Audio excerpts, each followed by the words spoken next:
João era um pedreiro de mãos talentosas, mas com uma mente que corria mais rápido que o cimento podia secar. Cada novo trabalho era um quebra-cabeça de como terminar mais rápido. Quando Dona Elsa o contratou para erguer uma pequena parede no seu quintal, ele viu a oportunidade perfeita. Um serviço simples, um pagamento rápido, mas uma sombra de impaciência já se projetava sobre os tijolos antes mesmo de serem comprados. Ele sentou-se com seu caderno e calculou o projeto. Rapidamente sua mente identificou os pontos onde poderia otimizar os custos e o tempo. Um cimento um pouco mais barato, uma fundação um pouco menos profunda, menos vergalhões de suporte. Seu foco estava em maximizar seu salário por hora, uma métrica perigosa quando desassociada da qualidade. Ele se convenceu de que era apenas uma estratégia de negócio inteligente, não uma negligência. A tentação do ganho rápido é uma encruzilhada constante em nosso trabalho e finanças. Vemos um atalho que promete uma recompensa imediata, ignorando os juros altos que o futuro pode cobrar por essa pressa. João estava exatamente nesse ponto, com as ferramentas na mão e uma ideia perigosa se solidificando. Se você já se sentiu tentado a pegar um atalho assim, comente "eu já" aqui embaixo. Do outro lado da equação estava Dona Elsa, que confiava plenamente no profissional que contratou. Ela via um homem focado e trabalhador, completamente alheia à batalha interna entre qualidade e lucro rápido que acontecia por trás daquele olhar concentrado. A confiança dela era a base sobre a qual ele estava prestes a construir algo fundamentalmente frágil. Uma estrutura comprometida antes do início. Ele tomou a decisão. Os materiais mais baratos foram comprados e o processo simplificado definido. Ele repetia para si mesmo que o resultado seria bom o suficiente. Mas o que realmente define o suficiente quando se trata das fundações, seja de uma parede ou de uma carreira? Essa pergunta silenciosa pairava no ar, tão invisível quanto as futuras rachaduras que já estavam predestinadas a aparecer. Com uma velocidade que impressionou Dona Elsa, João ergueu a parede. Cada tijolo foi posicionado com uma pressa calculada. A argamassa mais fina espalhada, com a autoconfiança de quem acredita dominar todos os atalhos de seu ofício. Para um olhar não treinado, o trabalho parecia impecável. A superfície estava lisa. A linha parecia perfeitamente reta. A ilusão de um serviço bem feito era, por si só, uma obra de arte. Ao final do dia, ele recebeu o pagamento. Um sorriso de vitória discreto no rosto. O dinheiro extra que sobrou dos materiais era, para ele, a prova irrefutável de que sua otimização fora um sucesso. Ele enxergava o custo do barato como um benefício exclusivo para si, e não como um risco transferido para a cliente. Uma lógica perigosa, parecida com a de quem aceita o parcelado sem juros, sem pensar. Naquela noite, João contou o lucro adicional e sonhou com seu destino. Talvez quitar uma pequena dívida ou permitir-se um luxo que vinha adiando. Ele se sentia um mestre da produtividade no trabalho, um estrategista que havia vencido o sistema. Ele dormiu o sono tranquilo dos que ainda não foram confrontados com as consequências inevitáveis de suas próprias escolhas apressadas e egoístas. Contudo, a física, assim como as finanças, não se curva a atalhos. A parede, sob a tensão do seu próprio peso e da fragilidade dos materiais, começou seu lento e silencioso processo de colapso. Forças invisíveis agiam milimetricamente, testando a integridade de uma estrutura que não a possuía. A economia que João celebrou era, na verdade, uma dívida se acumulando com juros que ele nem imaginava. Os primeiros sinais foram quase imperceptíveis a olho nu. Uma finíssima linha, semelhante a um fio de cabelo, surgiu perto da base da parede. No dia seguinte, outra se juntou a ela um pouco mais acima. Eram os sussurros de um problema grave, o prenúncio de que sua economia inteligente estava prestes a se manifestar como a despesa mais amarga de sua carreira. O telefonema de Dona Elsa chegou em uma manhã fria e cinzenta. A voz dela, antes repleta de gratidão, agora estava carregada de uma preocupação que beirava a decepção. As linhas finas haviam se transformado em rachaduras visíveis que serpenteavam pela parede como rios em um mapa de um desastre iminente. A ilusão de perfeição se estilhaçou, e a dura realidade ligava para cobrar a fatura. João dirigiu até a casa dela com um peso no estômago.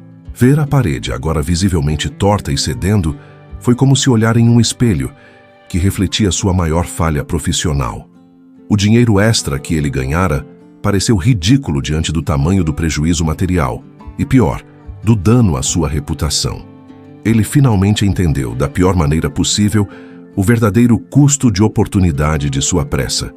Ele poderia ter inventado desculpas, culpado a chuva, o solo ou o material que já veio com defeito. Muitos fariam isso, mas ali, de pé diante de seu erro materializado, ele sentiu algo diferente. A vergonha estava lá, mas também o início de uma compreensão mais profunda. Uma educação financeira simples não é só sobre planilhas, é sobre integridade. Já passou por um momento em que admitir um erro foi difícil, mas necessário? A conversa com Dona Elza foi a mais dura de sua vida profissional. Ele não fugiu nem se escondeu atrás de pretextos. Assumiu a responsabilidade total, admitindo que usou uma técnica mais rápida para tentar lucrar mais. A honestidade doeu como um osso quebrado, mas ele sabia que era o único cimento capaz de reconstruir a confiança que ele mesmo havia demolido. A decisão foi tomada ali mesmo. Ele não faria um remendo. Não tentaria apenas maquiar o problema. Ele iria demolir a parede por completo e reconstruí-la do zero, com os melhores materiais e pagando tudo do próprio bolso. Era um golpe financeiro devastador, mas ele sabia que era a única maneira de consertar não apenas a parede, mas principalmente seu próprio caráter. O som da marreta quebrando a parede que ele mesmo erguera era a trilha sonora de sua redenção. Cada pedaço de tijolo e cimento que desabava era um lembrete físico do preço da impaciência. O trabalho de demolir era mais exaustivo e doloroso do que o de construir. Era seu ato de penitência, desfazendo o erro com as próprias mãos, sentindo o peso de cada decisão equivocada. Esse imprevisto destruiu suas finanças do mês. Sem uma reserva de emergência sólida para cobrir um erro dessa magnitude, ele precisou usar o dinheiro destinado às suas contas e a outros projetos. A falta de planejamento o deixou completamente vulnerável. Foi quando ele percebeu que um orçamento 50-30-20 não era um luxo, mas uma necessidade para a sobrevivência de qualquer profissional autônomo. Enquanto trabalhava de graça na casa de Dona Elza, ele foi forçado a recusar 2 outros serviços. A renda que ele perdeu com isso, somada ao custo do novo material, transformou seu lucro inicial em um prejuízo monumental. Ele aprendeu na prática que seu salário por hora não dependia apenas da velocidade, mas da qualidade que garantia a sustentabilidade de sua reputação no longo prazo. Foi durante essas longas horas de trabalho não remunerado que a verdadeira transformação aconteceu. Ele não pensava mais em como terminar rápido, mas em como fazer da forma mais sólida e duradoura possível. Cada tijolo era assentado com precisão. Cada nível era verificado 2-3 vezes. Ele não estava apenas erguendo uma parede nova, estava reconstruindo sua própria credibilidade profissional, tijolo por tijolo. De sua janela, Dona Elza observava em silêncio. Ela via a mudança no ritmo, na postura e na concentração de João. A raiva que sentiu no início foi lentamente sendo substituída por um respeito relutante. Ela estava testemunhando não a simples correção de um erro, mas o nascimento de um novo profissional, um que estava sendo forjado no fogo da responsabilidade e da honestidade. A nova parede finalmente ficou pronta. Era visivelmente superior à primeira, sólida, perfeitamente alinhada, uma obra que exalava orgulho e competência. João, exausto e com o bolso mais vazio, sentia uma satisfação profunda que o lucro rápido e fácil jamais lhe proporcionou. Ele entregou não apenas uma parede, mas um monumento à sua mudança de mentalidade, um símbolo de seu novo compromisso com a excelência.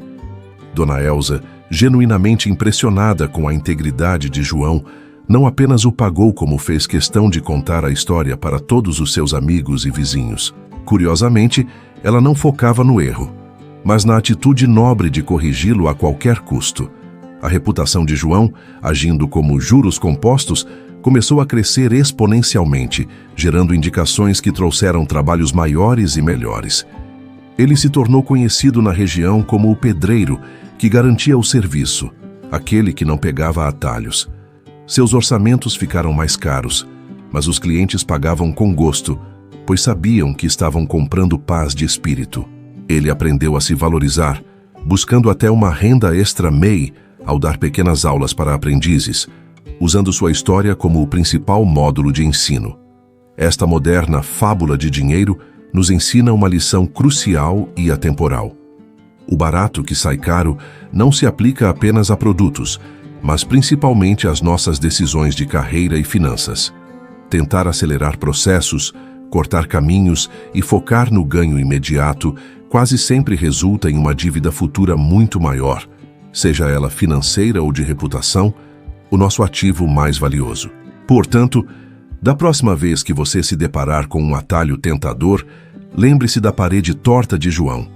Construa sua carreira, suas finanças e seus projetos sobre uma fundação sólida de integridade, qualidade e paciência. Os resultados podem não ser instantâneos, mas serão sustentáveis. Se esta história te ajudou a enxergar algo novo, inscreva-se no canal para mais fábulas de dinheiro e carreira.